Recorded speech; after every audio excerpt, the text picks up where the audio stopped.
Hi, Lisa. Good morning. How are you? Just I wanted to thank you for coming in for the interview this morning for the position of University Admissions Counselor.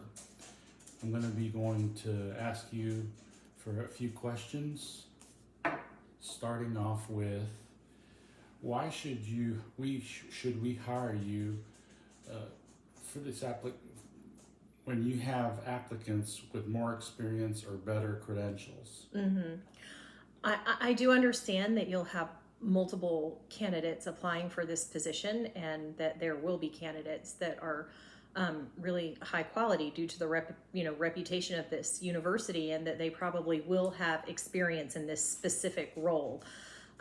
Even though I don't have experience in this specific role, I do have transferable skills that I think apply to this role. Some of those are customer service, um, communication, experience in trade shows. So prior to this, I owned a franchise. I was the first franchisee for a Dream Dinners franchise. And when I owned the franchise, I was completely responsible for all of the marketing, all of the customer service, um, all of the customer communication, hiring, firing, all of that. So during that time, part of the marketing that I did was trade shows. So I designed the trade show booth, I set it up, I broke it down, and I worked the trade show the entire time. And I understand from reading your job description that there are college fairs that are involved in this. And I believe that's one transferable skill that I have. I've kind of already been there, done that with the trade show, which I think would be really similar, communicating with the customer or client, set up, breakdown, all of that. I've already done that.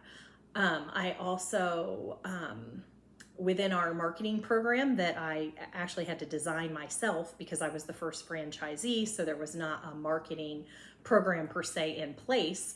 I also did a lot of home demonstrations. So I would go into people's homes and they would invite people, sort of like a Tupperware party kind of thing almost. But I would go into their home and explain our business, do a demonstration, and then get people to commit at that time to come in for a session. So all of that marketing that was going on, that was stuff that I was doing that was in person. I was also dealing with people via email, via phone, every other kind of social media. So I'm already familiar with all of that. Any type of customer service, any type of complaint, any issue, anything like that, I also handled that. I actually answered the phone myself. So I think all of those skills in marketing, customer service, communication, and also just the ability to work independently from having that experience would qualify me for this position, even though I haven't been an admissions counselor before specifically. I do have transferable, applicable skills. Wow, that's great. How do you think you can contribute to this company?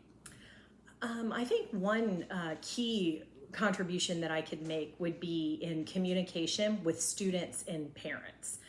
Because, like I said previously, I have a lot of experience in that. And also, I just went through this experience myself twice very recently with my own children. So I understand the process a little bit and I understand the stress that's involved for students and for parents. So I think I can empathize with them and I can maybe even understand some of the concerns, some of the questions that they have before they even voice those, because I've been through it myself. Also, because of my experience as a franchise owner, I understand the importance of following up. I'm perfectly comfortable calling, emailing, following up with people after the initial meeting to see if there's questions that I can answer or there are concerns that I can address, and to kind of get a commitment on their part. I think I also would just represent this university well. So those are the contributions that I think that I can make. Oh, good, good.